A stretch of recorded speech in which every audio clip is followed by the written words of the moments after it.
I thought I'd start off the talk. I know most of you are from the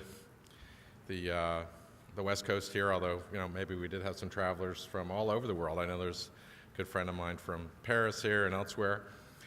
But this is really a week of hope, isn't it? All this tragedy in Cleveland just really gets to you.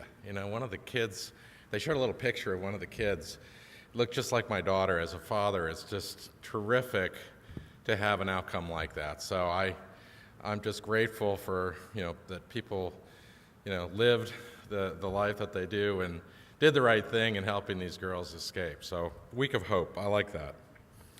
I look back, having spoken at this event for a number of years, about where we were, let's say 5 years ago. It's 2013. Think about where we were in 2008 as a sector, talking about quote-unquote cloud, and how cloud was defined 2008 versus how cloud has evolved, and where it will likely go over the next 5 years. In some ways, the term cloud, I've often felt, is kind of misrepresents what's really going on, and we're going to talk about that today. And the title of the presentation, in many ways, reflects that as well. We're using new language. We're talking about the boundary-free enterprise rather than enterprise IT. We're talking about the emergence of a new master architecture that includes cloud, but a lot of other stuff too. So in some ways, cloud is a little limiting in terms of what really is occurring, and we'll go through some of those trends. I read a terrific article. I would encourage people to view it. One of the partners at Trident Capital is a friend, Evangela Simotis, who regularly speaks at our conference. We run a cloud conference in the fall called the Cloud Business Summit, and he recently published a piece through Enterprise Irregulars that kind of gave an update on Q1 and how the health of the business. And I thought it was terrific. He cites continued strong growth in traditional SaaS portfolio, his portfolio, as well as public companies growing 10-15%. Ad tech, likewise, growing 10 to 30%. But he did share some of the headwinds that are facing us, in particular in the upper mid-market, some of the challenges associated with a weak worldwide economy. And things are not that robust in the U.S. So in light of some of the challenges here, a very weak demand in Europe and softening demand in Asia, it's amazing that we're continuing to see the results being put up. He also talked about a few other things. He talked about the trend toward unbundling and trying to sell in at lower average selling prices with a strategy toward land and expand. I thought that was an interesting trend.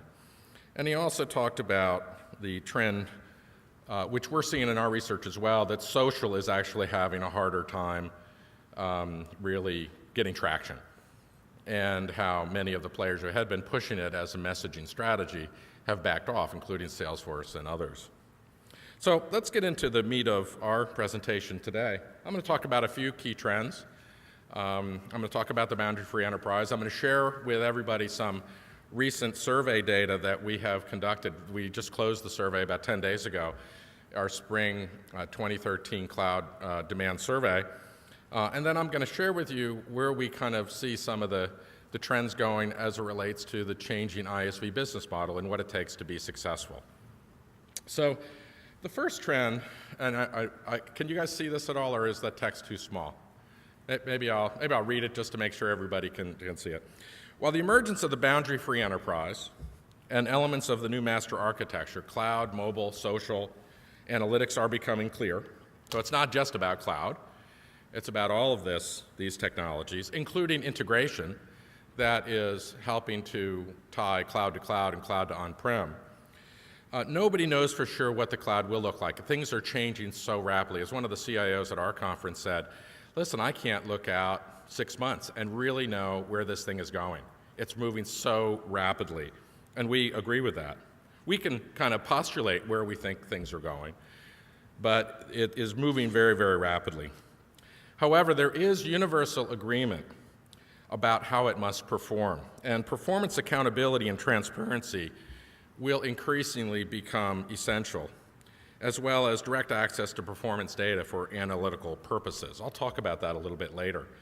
And the need for ISVs to be very transparent about either their own delivery or in partnership with whoever is the provider of that service. Ease of access and interaction will continue to be at least as important as the functional richness of a cloud solution, no matter what's there. If you can't get there, you probably can't use it. And this not only applies to cloud providers selling to end users, but it likewise applies to Fortune 1000 companies who are creating new products and services that are cloud-enabled and leveraging all aspects of the master architecture in creating new products and services that they're going to market with. As businesses of all types are creating new ways of defining their brand and in creating new ways of engaging with customers. I love the example of Rosenau Skis. I assume we have some skiers in the audience, right? And Salesforce, and how Rosenau has put a chip starting about a year ago in the tips of their skis, which allows the experience of that user to dramatically change, and on a real-time basis they can track their performance. They can track it against their buddy in a database, right? So all of a sudden that changes the whole brand association, leveraging these technologies: cloud, mobile, social, analytics.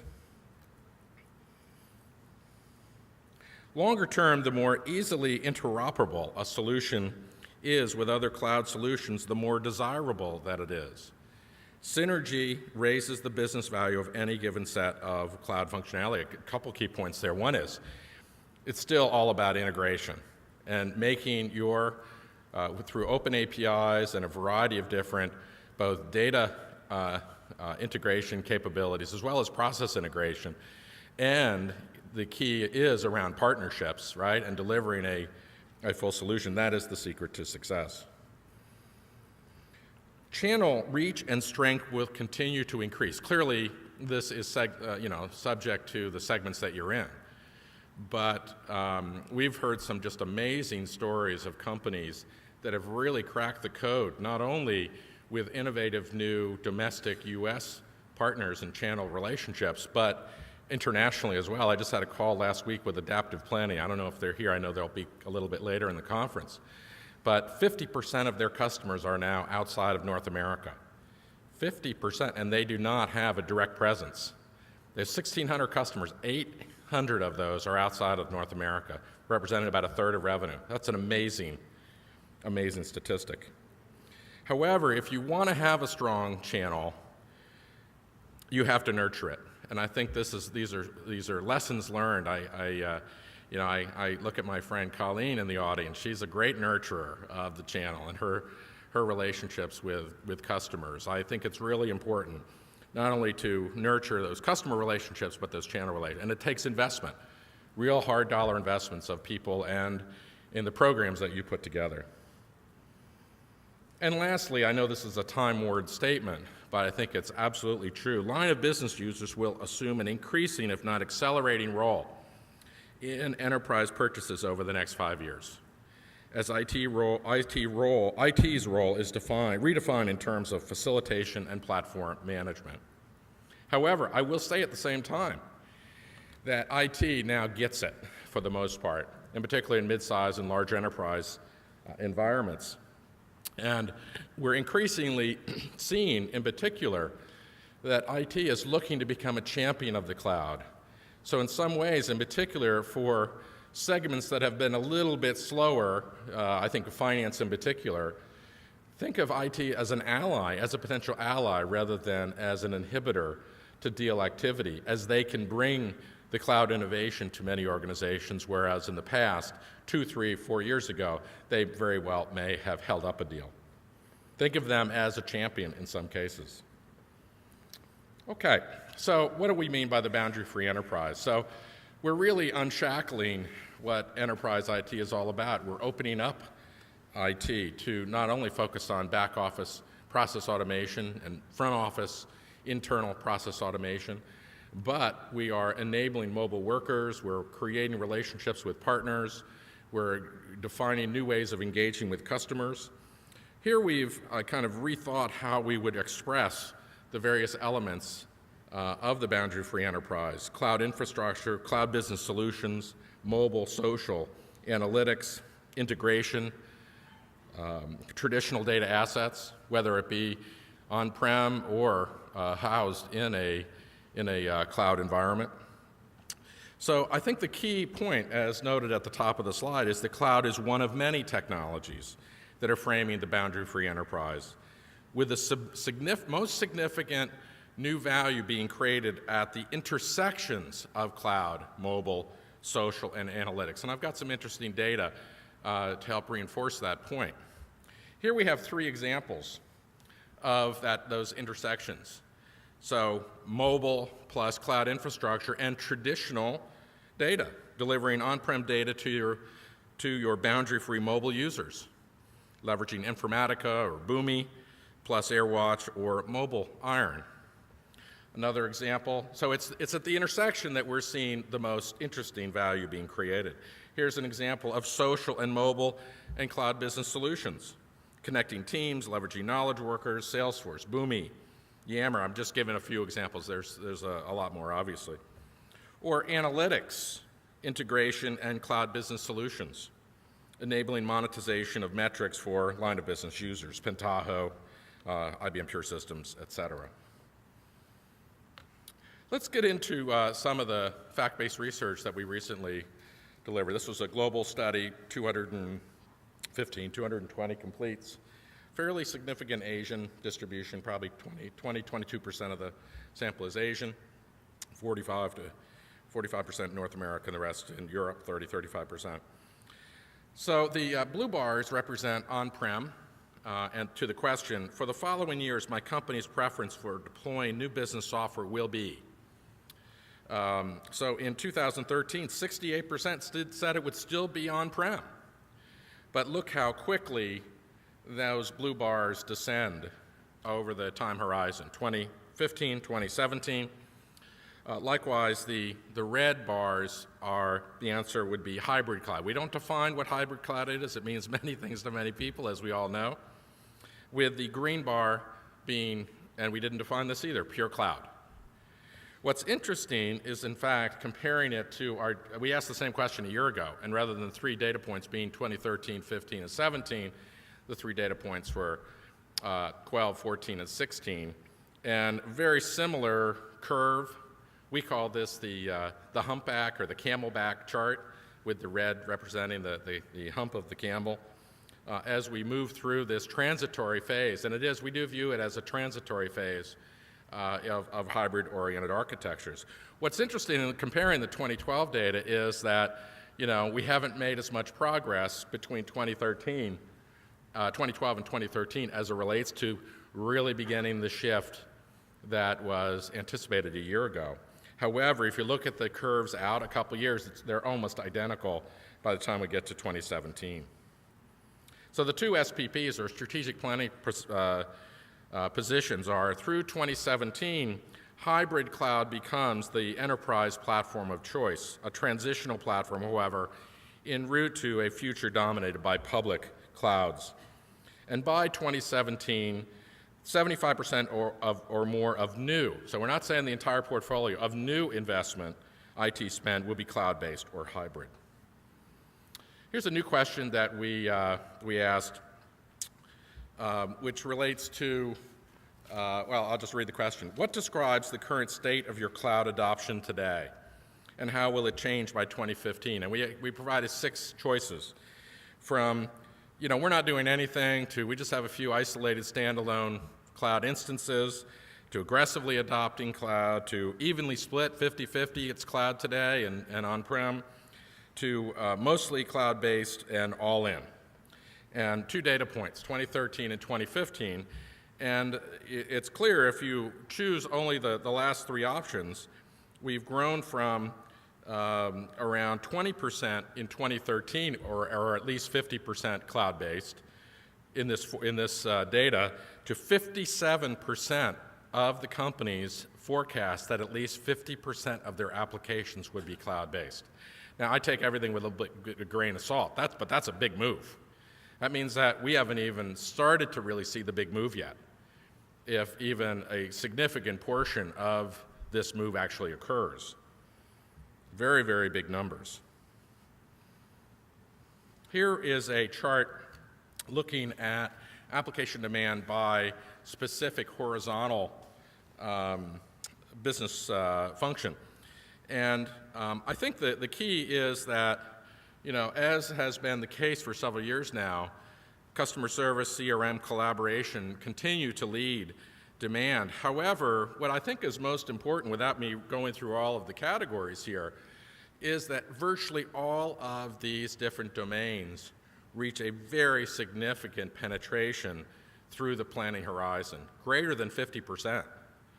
Now, that would likewise suggest a very, very steep move over the next 2 to 3 years. In our view, we're kind of in 4 different phases of SaaS application, horizontal application demand. Obviously, the first wave was CRM and customer service and collaboration. We view all aspects of HCM, or human capital management, as the second wave, in particular in the large enterprise. The third wave is financials, and we are really in a kind of a place where we are kind of in early adopter moving to early mainstream as it relates to a variety of different cloud-based solutions, whether they be point solutions in treasury or sales use tax, or as it relates to core systems of record. The reality is, for upper, mid, and larger enterprises, the reality is that there has not been a significant number of options available until the last year or so. Workday finally got their financials to a point where they are credible and can be sold on a standalone basis, or at least lead a sale. SAP's come to market, ripping out 2/3 of by design and ramping it up as a standalone set of cloud financials. Oracle has made some moves as it relates to provided some cloud-based financials. NetSuite going up market, likewise. So we view the third wave really is, over the next 3 years, this move from early adopter to early mainstream, and mainstream in the latter part of this decade. The fourth wave will be around supply chain and various aspects of manufacturing. I'm going out to the Plex conference in June and going to talk to some customers. Clearly, they are an interesting pure play shop floor. While we don't anticipate them to be on the same trajectory, clearly, in the latter part of this decade, we anticipate some very significant growth in those segments as well.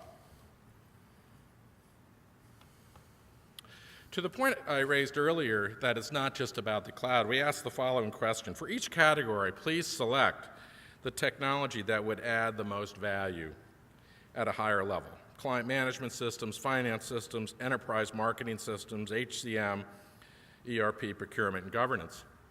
And we asked them to identify either a single complementary technology to cloud, or combination of all of them, or no significant value added. And what's interesting is that by far it is the option combination. Whether it be client management systems, they view all of those technologies as being very high value. Enterprise marketing systems, HCM. Procurement was higher than I would have anticipated, although logically that makes a lot of sense. For a few segments, analytics came way out on top. Finance systems.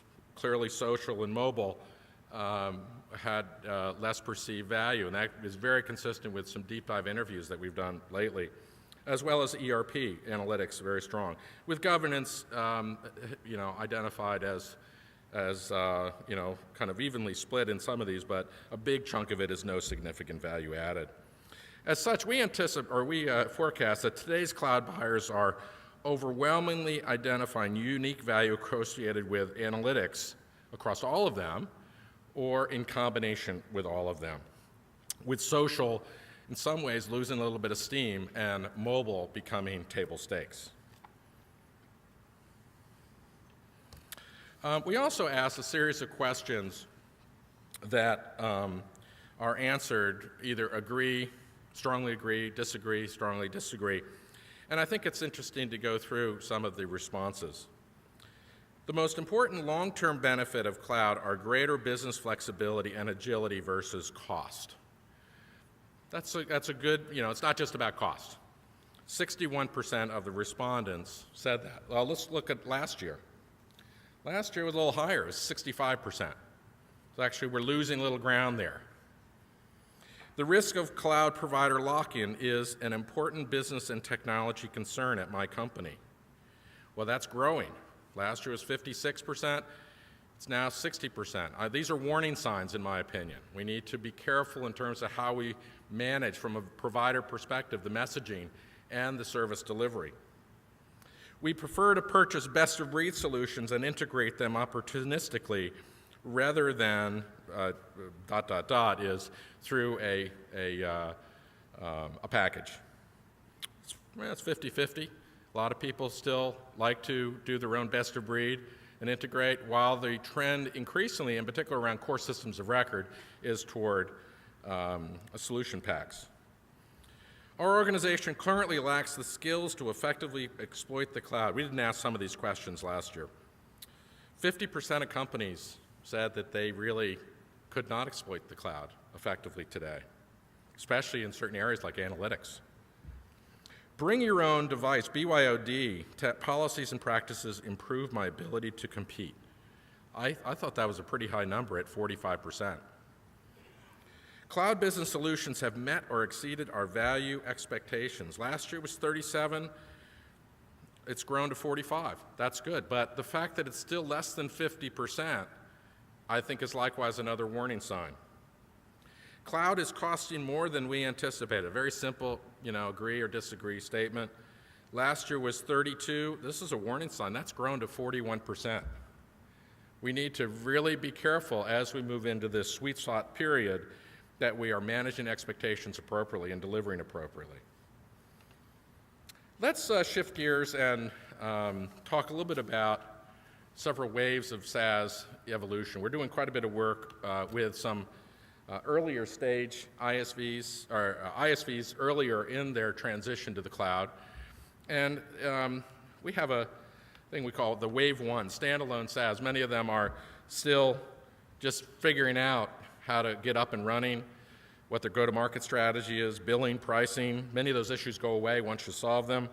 They're making key technology decisions, gaining operational efficiency, establishing a new service culture from their product-led cultures. Many of the folks in this room understand these issues.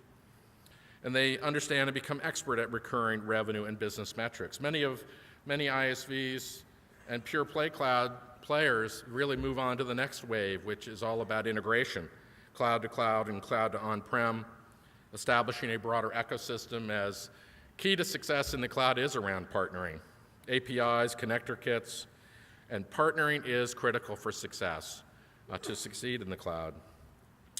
Wave 3 is starting to reflect on many companies that the world is changing. And today's generation of cloud ISVs have to take into account this emerging boundary-free environment. And it's not just about cloud, but all of these complementary capabilities and expectations by end users, including the development of composite cloud solutions, enabling value through synergy at intersection points and value points, as discussed earlier. And here's a variety of examples I won't, in the interest of time, go through. Well, where are we headed? Early on in the presentation, I talked about performance metrics. And we believe, in fact, the emerging wave will be around metered, monitored, and measured clouds.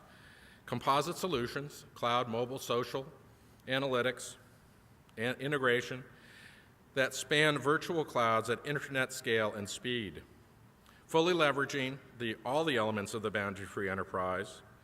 As the cloud becomes, however, the backbone of business, today's SLAs by themselves, we believe, will be very insufficient, leading us to a couple of strategic planning positions. By 2015, buyers will expect to have both transparency into solution performance and access to streams of data about their solutions. And second, by 2017, more than 2/3 of cloud business platform and infrastructure solution providers will offer the performance cloud. Get ahead of this curve, be as transparent as possible. There's really, and either that is by yourself or in partnership with your full EcoStack in the delivery of that service. So in summary, we talked about a lot of things in a very short period of time. We believe it's not just about the cloud. It's about the boundary-free enterprise. It's about this new master architecture. Hybrid is the de facto enterprise choice over the coming years en route to a pure play cloud environment, with 75% or more of new enterprise IT spend either hybrid or pure play. We believe that over the next 2 years, more than half or more of enterprises will have at least half of, or at least the data suggests this, although I'm a little skeptical about how rapidly this is moving, that more than half of the portfolio will be cloud-based, in particular with the emergence of new systems of record and systems of engagement. By 2016, all categories of business solutions are on the must-buy shopping list at over 50–60%. Today's cloud ISVs and ISVs are transitioning to the boundary-free enterprise, and that has a significant impact on the investments that need to be made by ISVs, as well as how we go to market, bringing greater complexity and challenges than earlier generations of cloud players, and greater opportunities as well, as the messaging is not just around cloud, but value that gets released and get created and released at the intersections of cloud and mobile, cloud and social, cloud and analytics, or other combinations thereof. And tomorrow's cloud buyers will expect much more than SLAs. Be transparent. In particular, get out ahead of this curve and work with your partners to deliver this information on time and in a very easily accessible way. So thank you very much for your time this morning.